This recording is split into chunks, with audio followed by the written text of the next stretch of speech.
Всем привет! Это Ярослава, и это канал для тех, кто изучает русский язык. И в этой серии видео мы читаем разные новости на русском языке, чтобы вы могли лучше понимать русский язык, чтобы вы могли лучше понимать, как говорят носители, и чтобы вы тоже могли лучше говорить по-русски. В этом году, вы знаете, у нас сейчас Новый год, у меня нет елки, я не готова абсолютно, но сегодня я хочу прочитать с вами статью о том, как космонавты на Международной космической станции встречают Новый год, как они празднуют. Напишите в комментариях, как вы встречаете Новый год, что вы будете делать на этот Новый год. Давайте начнем читать.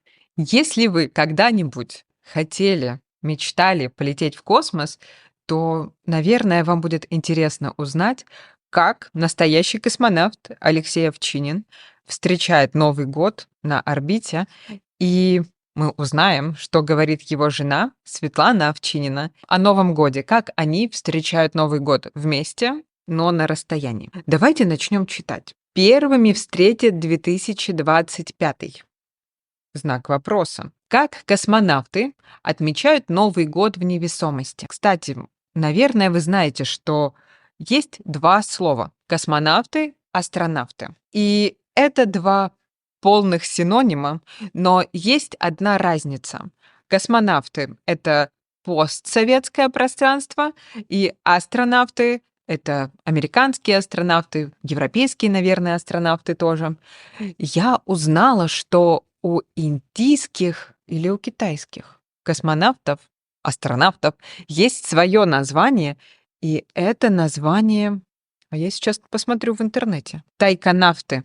Китайские космонавты — это тайконавты. Индийские космонавты — это виомонавты. Представляете? В общем, у всех есть свое название. Итак, как космонавты отмечают Новый год в невесомости? Отмечать. У нас есть несколько хороших синонимов: встречать, праздновать Новый год и невесомость. Слово вес. Вес — это сколько что-то весит. Ну, например, можно сказать: эта собака весит 10 килограммов. Или вес собаки 10 килограммов. Вес — это сколько килограммов, граммов и так далее. И в космосе у нас невесомость. Есть гравитация, и в невесомости гравитация не работает как обычно, поэтому вы видели, что космонавты могут плавать в воздухе. Вот это невесомость, состояние невесомости. Жена Алексея Овчинина рассказала, какой подарок она передала мужу на МКС. Вот смотрите, передать. У нас глагол «дать» обычный, да? Например, моя мама мне дала мороженку. Сказала: Ярослава, это тебе мороженка. Держи, пожалуйста. Передать. Это от одного к другому. Потому что жена не может физически дать посылку Алексею. Ей нужно эту посылку, этот подарок отдать на космическую станцию. Нет, не на космическую станцию. Как называется вот этот центр, космический центр? В общем, ей нужно отдать подарок сначала на космический центр, и потом уже из космического центра его отправят на станцию, на космическую станцию. Поэтому передать — это от одного к другому. Что еще можно передать? Например, можно передать привет. Например, я говорю по телефону с моей мамой, и рядом со мной сидит моя подруга. Моя подруга спрашивает: Ярослава, с кем ты разговариваешь? Я говорю: я разговариваю со своей мамой. Она говорит: передай ей привет от меня. И я говорю: мама, моя подруга передает тебе привет. То есть я просто передаю ее слово. Привет был от моей подруги. Итак, вот какой довольный космонавт. Показывает палец вверх. Алексей Овчинин полетел в космос 11 сентября 24 года. 11 сентября 24 года. А вы знали, что в космос можно отправлять посылки? Посылка — это письмо, но с предметами. Например, вы заказали что-то в интернете, в магазине, и вам пришла посылка на почту. Это не письмо, это коробка с физическими предметами. Вы знали или нет, что в космос можно отправить посылки? Для семей космонавтов, которые работают на МКС, Международной космической станции, это один из немногих способов коммуникации с близкими. Потом мы увидим, какие еще способы коммуникации есть. Мне нравится слово «близкие», потому что вы, наверное, знаете, что в русском языке есть немного другая классификация друзей, если мы сравниваем с английским языком. У нас есть знакомые, это люди, кого мы просто знаем по имени. Может быть, мы можем сказать «привет, как дела?». Потом приятели, у нас есть друзья, есть близкие друзья. Близкие друзья — это самый-самый ближний круг, самый ближний круг к нам. И это люди, кому мы доверяем, люди, с кем мы очень близки. Им космонавты, конечно, хотят разговаривать со своими близкими людьми. 53-летний Алексей Овчинин родился и вырос в Рыбинске Ярославской области. 11 сентября 24 года он в третий раз полетел в космос. И он пробудет там 202 дня. До 1 апреля 2025 года. Пробудет. Это слово «быть» очень интересное. Вы знаете, наверное, что у нас есть не только глаголы движения такие запутанные, необычные. Глагол «быть» в русском языке тоже там есть свои сюрпризы. И, например, мы берем «быть», «пробыть», «прибыть», «побывать» и много разных других синонимов. И слово «пробыть» значит быть в конкретном месте конкретное количество времени. Например, мы приехали в Париж, мы прилетели в Париж, и мы пробудем там 2 недели. То есть мы будем конкретно в этом месте, конкретно это время. Конечно, можно сказать, мы прилетели в Париж, и мы будем здесь 2 недели. Будем — это факт. Пробыть — это более нюансное слово. Так вот, он будет в космосе 202 дня. По словам жены космонавта Светланы, его жена Светлана говорит, что за весь полет запланирована отправка 2 грузов. За 202 дня у нее будет 2 шанса отправить посылки. За весь полет, сколько они будут летать, запланированы только 2 груза. Первая посылка в ноябре, и который уже доставлен. Посылку отправили и посылку доставили. Все, он получил посылку. И вторая отправка будет в феврале 2025 года. Обычно большую часть веса от посылки занимает еда. Снова это слово «вес». 1 килограмм, 2 килограмма, 3 килограмма. И большая часть, это больше половины, может быть 60-70% от веса посылки занимает еда. Все любят вкусно поесть. Семья собирает в нее, значит, в посылку, продукты, по которым космонавт успел соскучиться. Конечно, когда ты далеко от дома, то ты скучаешь по привычной еде, ты скучаешь по своей любимой еде. И я думаю, вы понимаете, что в космосе там, наверное, очень скучное меню, и там нет интересных продуктов. Да, семья собирает интересные продукты. В этот раз я положила сушеную десертную клюкву. Ой, ну клюква — это такие ягоды. Клюква сушеная. Наверное, она в сахаре. Сейчас я вам покажу. Да, вот это клюква. Здесь она уже сушеная, уже сухая. А так выглядит клюква не сушеная, обычная. Такие крупные, большие красные ягоды. Они очень кислые, мне кажется. Да, но, наверное, Алексей любит эту сушеную десертную клюкву в сахаре. Еще она говорит, что Алексей любит голландские вафли с карамельной прослойкой, когда есть вафли и между ними слой карамели. Очень вкусно, наверное. Их также отправили. Их тоже отправили. Удобно для жизни на станции, что они не крошатся.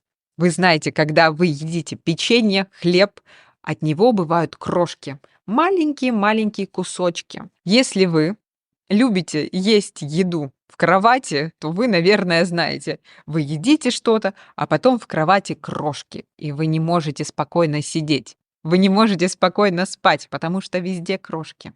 Да, и Светлана говорит, что эти голландские вафли очень удобные. Они не крошатся, потому что, наверное, когда вы в космосе и вы в невесомости, вы не хотите, чтобы везде летали маленькие крошки. Кстати, это слово крошка. Если, например, у вас есть любимая девушка, то вы можете говорить крошка. Крошка это наш аналог baby. Ну, крошка это что-то маленькое. Итак, еще она положила джемы разных вкусов и специи для добавления в еду. Специи, которые можно добавить в еду. В космосе хочется сладенького, остренького, солененького. Поэтому также посылаем хрен, горчицу и кетчуп. Это все разные соусы. Хрен — это очень горький, острый. Сейчас я вам покажу эти банки. Так выглядит хрен столовый, острый, и он очень острый. С чем можно есть хрен? С пельменями, наверное. С чем нельзя есть пельмени? Пельмени можно есть совсем. Горчица — это тоже очень острый соус. Есть горчица дижонская, например, французская, я думаю, а есть горчица русская. Это просто порошок горчицы, по-моему, масло и соль, и сахар. Наверное, это все очень острое. Потом кетчуп. Ну, кетчуп, наверное, вы в курсе. И, конечно, конфеты. Алексей очень любит батончики Степ. Степ — это обычные конфеты. Поделилась жена космонавта Светлана. Она поделилась этой информацией. Делиться вообще. Слово «делиться» — это хорошее слово. Делиться — это отдать часть того, что у тебя есть. Например, детям говорят, нужно всегда делиться. Если у тебя есть игрушка, ты должен дать эту игрушку другому ребенку тоже, чтобы вы могли играть вместе. Ты не должен сидеть и играть один. Поделись. Если, например, у тебя есть что-то вкусное, то поделись с друзьями. И другое значение — поделиться — это что-то рассказать. Рассказать что-то личное, например. И вот здесь жена космонавта поделилась какой-то личной информацией. Она рассказала о своем муже. Впервые Алексей Овчинин будет встречать Новый год вдали от семьи, далеко от семьи. Ранее экспедиции не выпадали на праздники, то есть они не были во время праздников. И чтобы космонавту не было грустно в новогоднюю ночь, жена приготовила для него трогательный подарок. Трогать — это, вот, например, я трогаю свою руку. Можно что еще потрогать? Телефон, например. И еще трогательный. Это очень милый, может быть, до слез. Вы смотрите какой-нибудь фильм «Хатико», например. Это моя первая ассоциация, и он очень милый, очень трогательный. Вы хотите плакать. Вот это трогательный. Какой подарок она приготовила для своего мужа? В посылку положила небольшой новогодний подарок. Рождественский декоративный сапожок. Сапожок — маленький сапог. Вот он. Такой носок, ну, как сапог. Когда-то, давно, я на нем вышила надпись МКС. Вот видите, какая красивая вышивка на этом сапоге, на этом сапожке. Здесь, например, вышивка крестиком. Вот этот рисунок — это вышивка. И она вышила МКС, Международная космическая станция. Он лежал дома с первого полета Алексея. Этот сапожок лежал дома, был дома. И, наконец, этот сапожок дождался своего часа. Дождаться своего часа — это когда вы чего-то долго-долго ждали, и, наконец, это ваш момент триумфа. Представьте, что вы, например, написали книгу, и вы опубликовали эту книгу, но она не была популярна. И вы подумали, ну, наверное, не судьба. Наверное, эта книга никогда не будет популярной. Но потом через 5 лет эту книгу увидела, не знаю, Опра Уинфри, и она сказала: "Эта книга просто великолепная". И все, у вас ажиотаж. Все хотят читать вашу книгу. Ваша книга дождалась своего часа. То есть это не обязательно должно быть что-то масштабное, но это значит, что вы долго-долго-долго ждали чего-то, а потом это случилось через какое-то время. Да, такое время успеха. И, наконец, вот этот сапожок просто лежал без дела, и, наконец, ура! Мы в него, в сапожок, положили сладости и отправили на МКС. Как общаются, как разговаривают космонавты со своими близкими? Давайте посмотрим. Это была удивительная часть. В космосе работают мессенджеры. На общение с семьей еженедельно выделяется время для видеосозвона на специальной платформе. То есть можно общаться с семьей еженедельно, каждую неделю, и для этого есть специальное время. Выделяется время. Как правило, это бывает по воскресеньям. Помимо запланированных звонков, то есть еще плюсом, Алексей всегда на связи с семьей через мессенджеры. Общаемся в переписке. То есть они переписываются, у них есть Telegram. У них есть Telegram в космосе, и они переписываются. Да, это переписка. Поэтому я могу в любой момент написать ему. Единственное, то есть один момент, что он не сразу отвечает, потому что ему надо откуда-то приплыть к этому гаджету. То есть мы говорили про невесомость, и космонавты плавают в воздухе, и ему нужно приплыть к этому гаджету, чтобы ответить, наверное, чтобы была связь. Может быть, с запозданием, то есть немного позже, с опозданием, тем не менее ответит, отметила жена космонавта. Им. Как в космосе встречают Новый год? Кстати, смотрите, мы говорили, что у нас есть синоним «отмечают», как отметить Новый год. И здесь же у нас отметила жена космонавта. Это одно и то же слово, но значение разное. Отметить вот здесь жена отметила, значит, она заметила, она дополнила, а здесь отмечают, празднуют. Идея у этого слова одна, что мы что-то заметили, и мы даем этому свое внимание. Логично. Про Новый год, например. Мы отмечаем, значит, мы заметили, что у нас есть Новый год, и нам нужно про это сказать. Вот, отметить. Семья Овчининых планирует встречать Новый год дома, как обычно, в кругу семьи. Из Рыбинска приедут родители Алексея и Светланы. Дети помогут с салатами и праздничным столом. Во время боя курантов они планируют созвониться с папой, чтобы вместе встретить Новый год. Кстати, мы говорили про Телеграм, мы говорим про то, как правильно отмечать, встречать Новый год. И я хотела вам сказать, что вы знаете, что у меня есть разные вебинары. Последний вебинар был о Новом годе и Рождестве.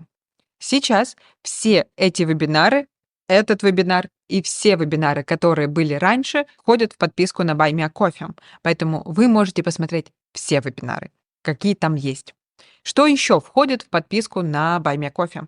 У нас есть чат в Телеграме, и в этом Телеграм-чате есть полный весь архив рабочих листов ко всем видео на Ютубе. Потом там есть дополнительные бонусные подкасты, конечно, есть чат, и да, и там есть записи всех этих вебинаров. Поэтому, если вы хотите сделать себе хороший подарок на Новый год, то в описании есть ссылка, я вас всех там жду. Итак, дети помогут с салатами и праздничным столом.